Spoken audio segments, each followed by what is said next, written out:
Je veux vous rappeler aujourd'hui que Dieu parle toujours, même dans le silence. S'il y a quelqu'un qui reste dans votre esprit, quelqu'un que vous ne semblez pas pouvoir oublier sans aucune communication, sans aucune mise à jour, laissez-moi vous dire que ce n'est pas un hasard. Dieu les place dans votre esprit pour une raison. Nous pensons parfois que si nous ne parlons pas à quelqu'un, il doit être sorti de notre histoire. Mais la vérité est que certaines connexions sont plus profondes que la conversation. Certaines relations sont spirituelles, et quand Dieu vous connecte à quelqu'un de manière significative, aucun silence ne peut effacer ce lien. L'ennemi essaiera de vous faire croire que vous êtes coincé, comme si vous vous accrochiez à quelque chose qui n'est pas fait pour vous. Mais puis-je vous encourager? Quand quelqu'un est dans vos pensées sans raison, ne le rejetez pas. Priez à ce sujet. Dieu pourrait vous demander de les couvrir de prières. Il pourrait vous rappeler que leur histoire est toujours entrelacée, avec la vôtre, même si vous ne voyez pas comment. Ne vous laissez pas décourager par le silence. Juste parce que vous n'avez pas de nouvelles, cela ne signifie pas que Dieu ne travaille pas. Il travaille sur eux, il travaille sur vous, et il aligne les bons moments, les bonnes saisons pour son plan divin. Je veux vous rappeler aujourd'hui que rien dans votre vie n'arrive par hasard. Les personnes qui entrent dans votre cœur, celles qui restent dans votre esprit, même quand il n'y a pas de communication, ne sont pas là par accident. Dieu est intentionnel. Il est stratégique dans sa façon de connecter les gens. Il y a des rendez-vous divins, des alignements surnaturels et des relations qui servent un but supérieur à ce que nous pouvons voir dans le naturel. Voyez-vous, quand Dieu place quelqu'un dans votre cœur, il ne s'agit pas toujours de ce qu'ils peuvent vous donner. Parfois, c'est ce que Dieu veut faire à travers vous. Cette personne peut avoir besoin de vos prières, elle peut avoir besoin d'amour et de protection que vous seul pouvez fournir grâce à votre foi. Peut-être traverse-t-il une bataille dont vous n'avez même pas connaissance. Mais Dieu continue de les amener à votre esprit, parce qu'il sait que vos prières peuvent faire la différence. N'est-ce pas? Avez-vous déjà pensé à quelqu'un de façon inattendue et vous ne pouviez simplement pas vous débarrasser de la pensée d'eux? Ce n'est pas une coïncidence, c'est une impulsion divine. Dieu dit, « Je veux que tu te souviennes de cette personne. Je veux que tu pries pour elle. Je veux que tu aies confiance que même dans le silence, je fais quelque chose de puissant. » Parfois, nous avons du mal à comprendre pourquoi certaines personnes restent dans nos cœurs, surtout quand il n'y a pas de clôture, pas d'explication, pas de contact direct. Mais laissez-moi vous dire ceci. Ce n'est pas parce que vous ne les voyez pas que leur présence dans votre vie n'a pas de sens. Certaines connexions sont réelles au-delà de l'interaction physique. Elles sont spirituelles. Ce sont des liens de cœur, des connexions que Dieu lui-même a tissées pour son plus grand plan. Pensez à Joseph dans la Bible. Dieu lui a donné un rêve, une vision de son avenir. Mais pour que ce rêve se réalise, il a dû traverser des années de séparation, de trahison et de silence. Ses frères, ceux-là même auxquels il était connecté, ont été retirés de sa vie pour une saison. Mais ils n'ont jamais été oubliés. Ils faisaient encore partie de l'histoire. Et au moment parfait de Dieu, ils ont été réunis pour un but plus grand. Certaines personnes sont placées dans votre cœur parce qu'elles sont liées à votre destin. Elles ne sont peut-être pas dans votre vie en ce moment, mais cela ne signifie pas qu'elles sont parties pour toujours. Dieu écrit toujours l'histoire. Il déplace toujours les pièces, et quand le moment sera venu, il les ramènera dans votre vie d'une manière bien meilleure que vous ne l'auriez jamais imaginé. Alors ne combattez pas ces pensées. Ne soyez pas frustrés quand quelqu'un reste dans votre esprit. Au lieu de cela, penchez-vous et demandez à Dieu, « Pourquoi cette personne est-elle dans mon cœur? Que veux-tu que je fasse? » Peut-être est-ce le moment de prier pour eux. Peut-être que Dieu vous utilise comme un vase d'intercession, quelqu'un qui se tiendra dans la brèche pour eux, même s'ils ne savent pas qu'ils en ont besoin. Et si vous sentez que cette personne est dans votre cœur, mais que vous n'avez pas de leurs nouvelles, ne le prenez pas comme un rejet. Prenez-le comme une redirection. Dieu vous protège. Il vous prépare. Vous et cette personne. Et si cette personne est censée être dans votre vie, croyez-moi, Dieu ouvrira un chemin. Il ne place pas les gens dans nos cœurs sans raison. Alors, au lieu de vous inquiéter, adorez. Au lieu de douter, faites confiance. Parce que quand Dieu place quelqu'un dans votre cœur, ce n'est pas une erreur. C'est une partie de son plan divin. Les moments d'attente, quand rien ne semble se passer, quand il n'y a pas de communication, pas de clarté, aucun signe de ce qui vient ensuite, peuvent être frustrants. Soyons honnêtes, quand nous nous soucions de quelqu'un, quand nous nous sentons profondément connectés à eux, mais qu'il n'y a pas de conversation, pas de mise à jour, pas de réponse, il est facile de se demander pourquoi cela arrive. Mais je veux vous rappeler que ce n'est pas parce que les choses sont silencieuses que Dieu est absent. L'absence de communication ne signifie pas l'absence de progrès. Les saisons de silence sont toujours des saisons de but. Réfléchissez-y. Certaines des plus grandes transformations se produisent en silence. Une graine ne pousse pas parce qu'elle est exposée au soleil toute la journée. Elle pousse dans l'obscurité, sous le sol, cachée des regards. Personne ne voit les racines s'étirer, personne n'entend le processus. Mais sous la surface, la vie est en mouvement. Il en est de même pour vous. Parfois, Dieu permet une saison de silence pour faire quelque chose en vous, pour vous préparer, pour vous renforcer, pour vous apprendre à lui faire confiance quand les réponses ne sont pas claires. Il se peut aussi qu'il travaille sur l'autre personne, en la guérissant, en l'affinant, en la façonnant pour ce qu'elle doit être avant de pouvoir revenir dans votre vie. Vous ne le voyez peut-être pas encore, mais le silence n'est pas l'absence de progrès. C'est la présence d'une préparation. Dieu travaille dans le silence. Pensez à Joseph dans la Bible. Il avait des rêves de grandeur, des visions, de leadership. Mais après les avoir partagés avec sa famille, il a été jeté dans une fosse, vendu comme esclave et oublié en prison pendant des années. Il y eut un silence, aucun mot de sa famille, aucune explication de Dieu, juste l'isolement et l'attente. Mais dans ce silence, Dieu travaillait toujours. Il développait chez Joseph le caractère, lui apprenant la patience, renforçant sa foi. Quand le moment fut venu, Dieu n'a pas seulement restauré Joseph, il l'a élevé à une position bien plus grande qu'il n'aurait pu l'imaginer. Peut-être êtes-vous dans une saison où vous vous sentez oublié. Quelqu'un qui vous est cher n'est plus en contact avec vous. Mais laissez-moi vous rappeler, juste parce que vous n'avez pas de leurs nouvelles ne signifie pas qu'ils sont sortis du plan de Dieu. Cela ne signifie pas qu'ils ne pensent pas à vous, qu'ils ne priment pas pour vous, qu'ils ne vous manquent pas aussi. Parfois, le silence est nécessaire pour que Dieu fasse ce que lui seul peut faire. Le silence n'est pas un rejet, c'est une redirection.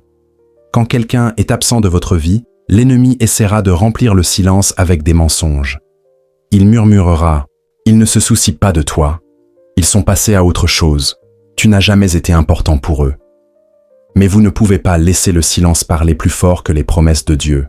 Au lieu de voir le silence comme un rejet, voyez-le comme une redirection. Dieu utilise peut-être cette saison pour vous conduire à quelque chose de plus grand. Peut-être vous demande-t-il de changer votre focus, de vous concentrer sur ce qu'il veut vous montrer. Que votre paix, votre joie, votre but ne viennent pas d'une autre personne, mais de lui. Il utilise le silence pour renforcer votre foi. Alors, que faites-vous en période de silence? Vous priez, vous grandissez, vous faites confiance. Arrêtez de vous inquiéter de pourquoi c'est silencieux et commencez à demander à Dieu « Que veux-tu m'enseigner dans ce silence ?» Parce que voici la vérité. Dieu ne perd jamais une saison. S'il a permis ce moment de calme, cela signifie que quelque chose se passe sous la surface. Il travaille en vous, en eux et dans la situation. Le silence n'est pas vide, il est rempli de buts. Et quand le moment sera venu, Dieu brisera le silence. Il apportera la clarté, restaurera ce qui doit être restauré, et ce qui est fait pour vous trouvera toujours son chemin vers vous. Alors n'ayez pas peur du silence, embrassez-le, faites-lui confiance, car même dans le silence, Dieu agit. Et quand il parlera à nouveau, vous verrez que tout travaillait pour votre bien depuis le début. Je veux prendre un moment aujourd'hui pour vous parler de quelque chose qui est souvent difficile pour beaucoup d'entre nous. Faire confiance au timing de Dieu. C'est une phrase simple, mais elle porte tellement de poids quand nous attendons que quelque chose se produise, quand nous avons l'impression que les choses auraient déjà dû s'aligner, ou quand nous attendons une percée. Il est facile de se demander « Pourquoi ce n'est pas encore arrivé? Pourquoi ce retard? Qu'est-ce qui ne va pas chez moi ?» Mais je veux vous rappeler, mes amis, que le timing de Dieu est toujours parfait. Cela n'a pas toujours de sens pour nous dans l'instant présent, mais nous devons avoir confiance qu'il sait ce qu'il fait. Il n'est pas lié à notre notion du temps. Ce qui semble être un retard pour nous est souvent une mise en place divine pour le moment idéal. Nous vivons dans un monde qui exige une gratification instantanée. Nous voulons des choses maintenant, des réponses maintenant, des résolutions maintenant. Mais Dieu n'opère pas sur notre chronologie. Il voit la situation dans son ensemble. Il voit au-delà de nos désirs immédiats et dans ce qui est le mieux pour nous à long terme. Le timing de Dieu ne consiste pas seulement à nous donner ce que nous voulons quand nous le voulons. Il s'agit de nous donner ce dont nous avons besoin au bon moment. Pensez à l'histoire d'Abraham. Dieu lui a promis qu'il serait le père de nombreuses nations. Mais Abraham n'a pas vu cette promesse se réaliser immédiatement. En fait, lui et Sarah ont dû attendre de nombreuses années, bien plus longtemps qu'ils ne l'auraient jamais imaginé. Il y eut des moments de doute, des moments où Abraham se demandait si Dieu avait oublié sa promesse. Mais au bon moment, quand tout semblait impossible, le timing de Dieu a été révélé. Sarah a donné naissance à Isaac, et à travers cet enfant, les promesses de Dieu ont été tenues. Cela ne s'est pas produit au temps d'Abraham, mais au temps de Dieu. Et le timing de Dieu était bien meilleur que tout ce qu'Abraham aurait pu planifier pour lui-même. La saison d'attente n'est pas gaspillée quand on parle de faire confiance au timing de Dieu. Il est important de comprendre que la période d'attente n'est pas une saison de perte de temps. Nous pouvons regarder le silence, les retards, et penser que rien ne se passe. Mais c'est loin de la vérité. Dieu travaille dans les coulisses. Il nous prépare pour ce qui vient. Il construit notre caractère, renforce notre foi et s'assure que nous sommes prêts pour ce qu'il a en réserve pour nous. L'attente ne signifie pas que rien ne se passe. Cela signifie que Dieu positionne tout pour le moment parfait. Peut-être y a-t-il des choses que vous devez encore apprendre, des gens que vous devez encore rencontrer. Peut-être que Dieu travaille sur la personne qui croisera votre chemin dans le futur, la façonnant pour son rôle dans votre histoire. Peut-être travaille-t-il sur votre cœur, approfondissant votre confiance et votre dépendance envers lui. Faire confiance au timing de Dieu signifie accepter la période d'attente avec foi et confiance, sachant que tout cela fait partie de son plan, même quand vous ne voyez pas les pièces s'assembler. Dieu aligne les choses d'une manière que vous ne pouvez pas encore comprendre. La période d'attente n'est pas seulement une préparation à la bénédiction. C'est aussi vous préparer à gérer la bénédiction avec grâce, sagesse et maturité. Il y a un danger à se précipiter devant Dieu. On dit que les bonnes choses arrivent à ceux qui attendent, et même si cela semble simple, c'est vrai. Quand nous nous précipitons avant le temps de Dieu, nous risquons de manquer la pleine bénédiction qu'il a pour nous. L'histoire d'Abraham est un exemple parfait de ce qui se passe quand nous essayons de précipiter le plan de Dieu. Au milieu de l'attente, lui et Sarah s'impatientèrent. Ils essayèrent de prendre les choses en main et finirent par donner naissance à Ismaël, un enfant qui n'était pas la promesse que Dieu avait prévue pour eux. Quand nous nous précipitons en avant, nous nous contentons souvent de quelque chose de moins que le meilleur de Dieu. Cela peut sembler bon pour un moment, mais cela ne durera pas. Mais quand nous attendons le timing de Dieu, nous nous positionnons pour recevoir tout ce qu'il a promis, et ce sera bien plus que ce que nous aurions pu imaginer par nous-mêmes. Dieu connaît le timing parfait pour chaque détail de votre vie. Il connaît les désirs de votre cœur, les questions que vous avez, les rêves que vous portez. Il a entendu chaque prière, vu chaque larme, et il comprend le poids de votre attente. Même dans le silence, même quand rien ne semble se passer, Dieu orchestre les choses dans votre vie. Il fait les connexions, ouvre les portes et élabore les détails d'une manière qui va vous époustoufler. Mais vous devez croire que son timing est parfait. Il est parfait pour vous, parfait pour les personnes impliquées et parfait pour le but qu'il a pour votre vie. Si vous essayez de vous précipiter, vous risquez de manquer la plénitude de ce que Dieu veut faire en vous et à travers vous. Le timing de Dieu est plus grand que vous. Parfois, nous pensons que les retards de Dieu ne concernent que nous et nos désirs. Mais la vérité est que son timing concerne souvent quelque chose de bien plus grand que nous. Il ne travaille pas seulement dans nos vies, il travaille dans la vie des autres. Quand vous attendez, souvenez-vous que Dieu n'est pas seulement en train d'aligner votre vie, il aligne aussi la vie des gens autour de vous. Il y a peut-être quelqu'un qui est censé entrer dans votre vie au moment idéal. Quelqu'un dont l'histoire est étroitement liée à la vôtre. Et Dieu travaille dans leur vie tout autant qu'il travaille dans la vôtre. Si vous essayez de vous précipiter, vous pourriez manquer les autres pièces du puzzle. Mais quand vous faites confiance au timing de Dieu, vous pouvez vous reposer, assurer que tout et tout le monde se réuniront en parfaite harmonie. Le pouvoir de faire confiance au timing de Dieu n'est pas toujours facile. Il y aura des moments de doute, des moments où vous vous demanderez si cela arrivera un jour. Mais c'est là que la foi intervient. La foi, c'est savoir que le plan de Dieu est plus grand que votre compréhension. La foi, c'est croire que Dieu est bon, même quand vous n'avez pas les réponses. La foi, c'est faire confiance que, même dans l'attente, il travaille, il agit, et il prépare quelque chose de bien meilleur que ce que vous pouvez voir maintenant. Alors, aujourd'hui, je vous encourage à abandonner le besoin de contrôler l'horloge. Arrêtez d'essayer de forcer les choses à se produire selon votre calendrier. Faites confiance à Dieu. Il fait une œuvre en vous et en ceux qui vous entourent. Acceptez son timing avec confiance, sachant que, quand ce sera le bon moment, il fera en sorte que tout s'aligne. Son timing est toujours parfait, ses voies sont toujours plus élevées et son plan est toujours meilleur. Je veux vous parler aujourd'hui de quelque chose qui nous affecte tous.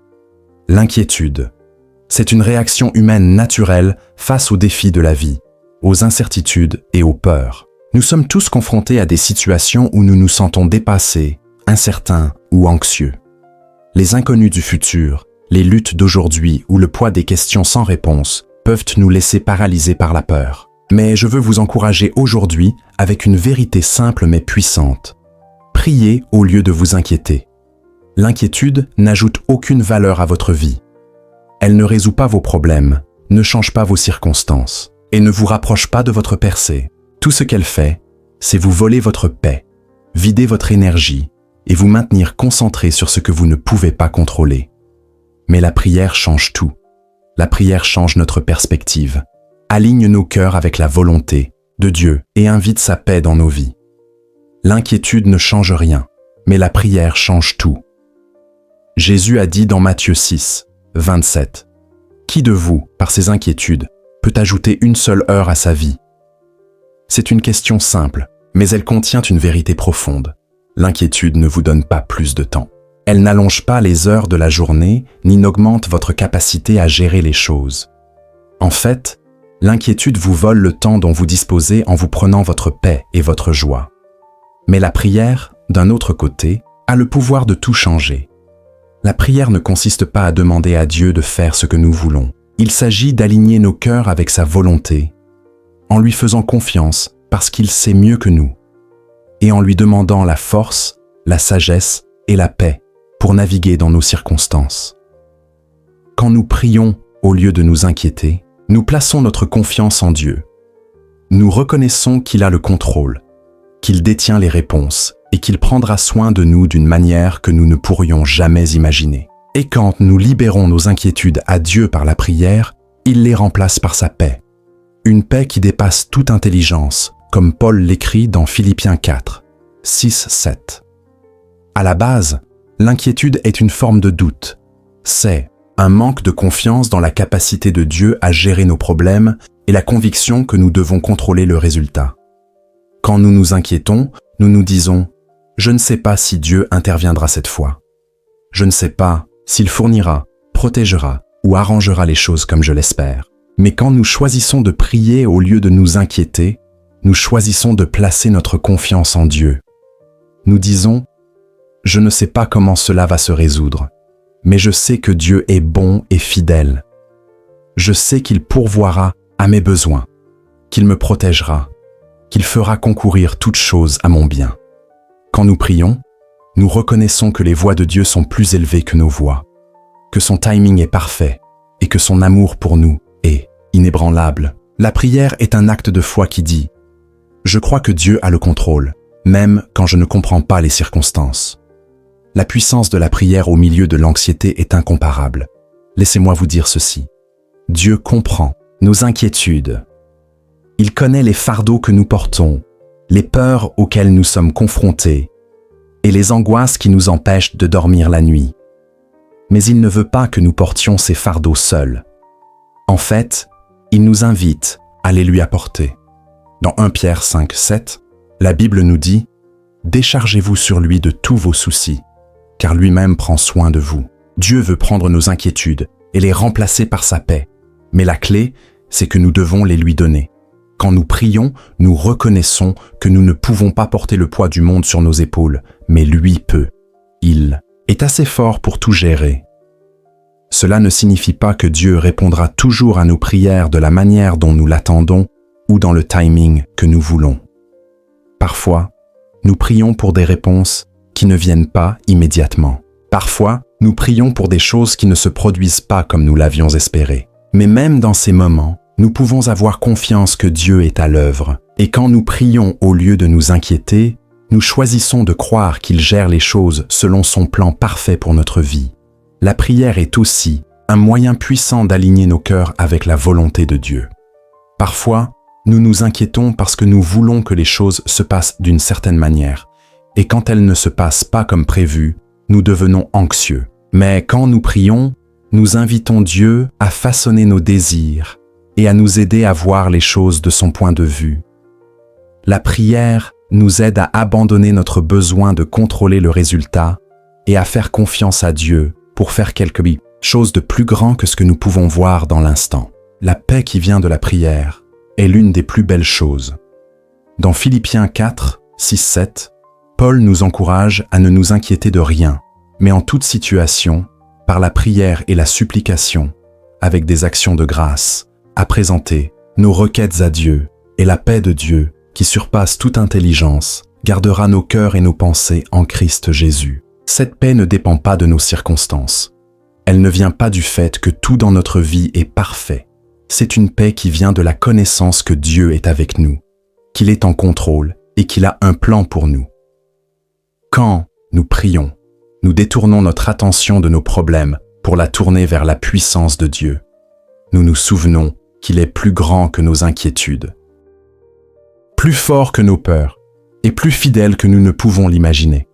Cette paix n'est pas quelque chose que le monde peut donner. C'est une paix que seul Dieu peut fournir, et elle garde nos cœurs et nos esprits. C'est comme un bouclier protecteur qui empêche nos pensées de dégénérer en anxiété, en peur et en doute. Et quand nous choisissons de prier au lieu de nous inquiéter, nous invitons cette paix dans nos vies. Alors, voici l'appel à l'action. Priez au lieu de vous inquiéter. Mes amis, je sais que c'est plus facile à dire qu'à faire. Il est difficile de ne pas s'inquiéter quand la vie semble hors de contrôle. Difficile de faire confiance quand les choses semblent incertaines. Mais Dieu nous a donné le don de la prière, et à travers elle, nous pouvons trouver du réconfort, de la force et de la paix. Quand vous ressentez le poids de l'inquiétude sur vos épaules, arrêtez-vous et priez. Ne laissez pas l'anxiété prendre racine dans votre cœur. Ne laissez pas les soucis de la vie vous voler votre joie. Tournez-vous vers Dieu, déchargez vos inquiétudes sur lui, demandez-lui de la sagesse, de la force, de la paix et des directions, et faites-lui confiance, car il vous entend, il se soucie de vous, et il prendra soin de vos fardeaux. Souvenez-vous, la prière ne change pas seulement nos circonstances, elle nous change. Elle change la façon dont nous voyons le monde, dont nous nous voyons nous-mêmes et dont nous voyons Dieu. Et quand nous prions au lieu de nous inquiéter, nous nous ouvrons à sa paix, à sa présence et à sa provision. Alors, engageons-nous à prier au lieu de nous inquiéter.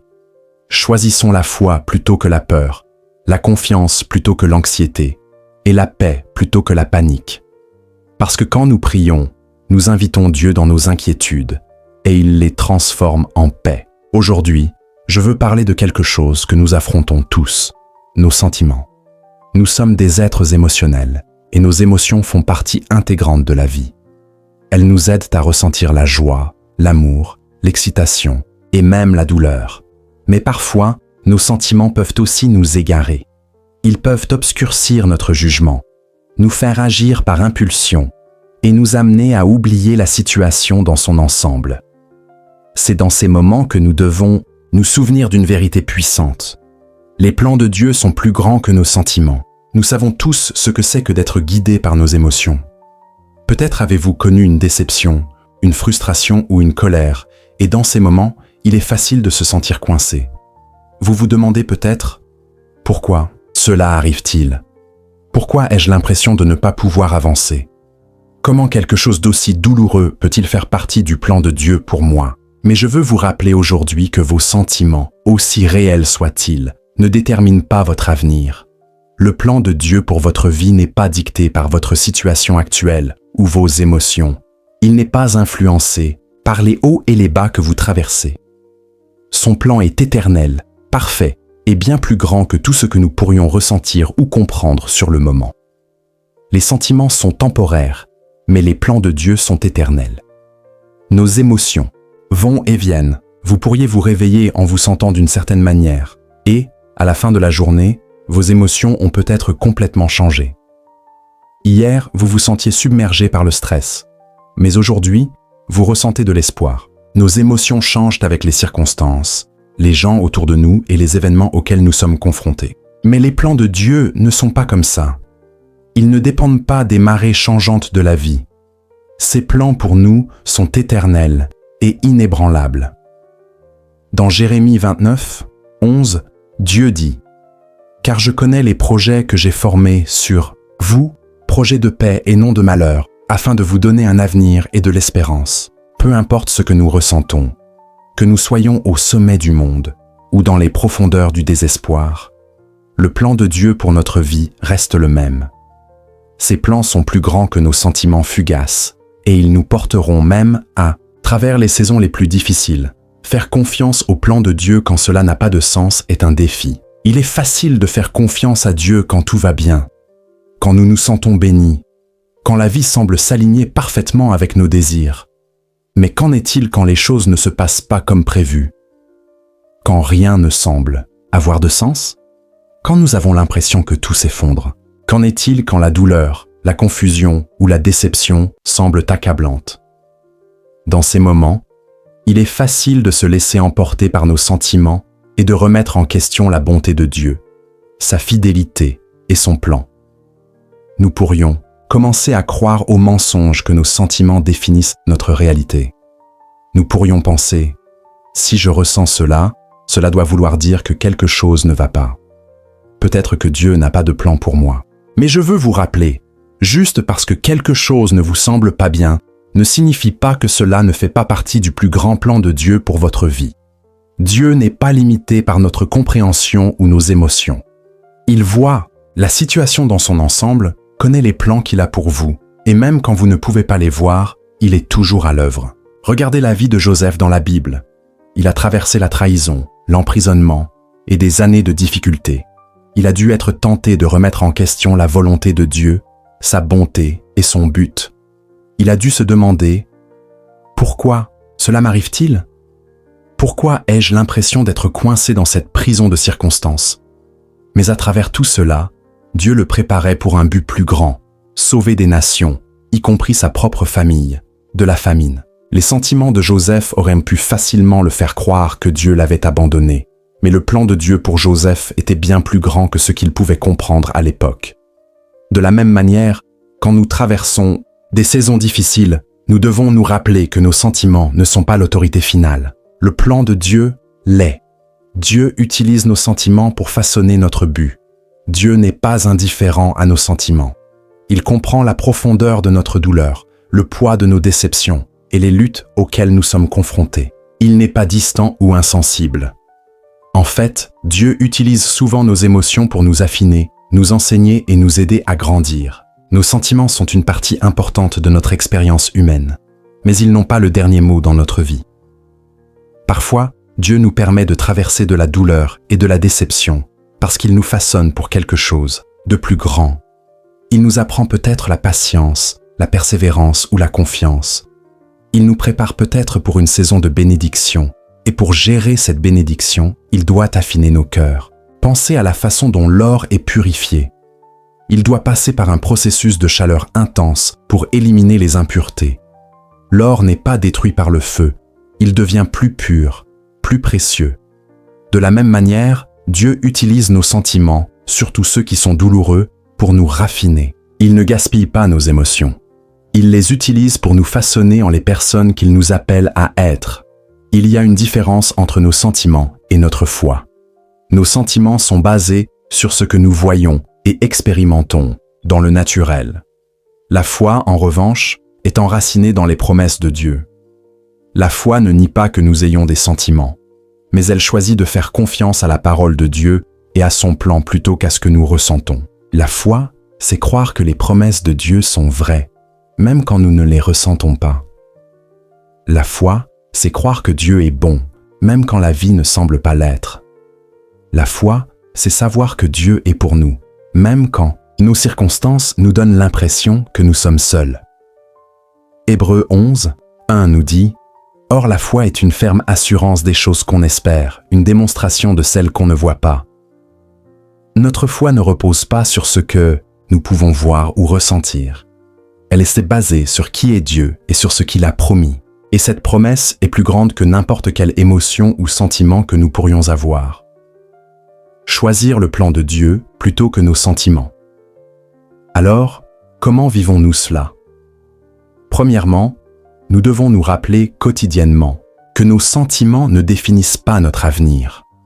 Juste parce que nous ressentons quelque chose ne signifie pas que c'est la vérité. La parole de Dieu est la vérité, et son plan pour nous est bon. Deuxièmement, nous devons nous tourner vers Dieu dans la prière, même quand nous nous sentons dépassés. Ne laissez pas vos émotions vous éloigner de Dieu. Laissez-les vous rapprocher de lui. Parlez-lui de ce que vous ressentez.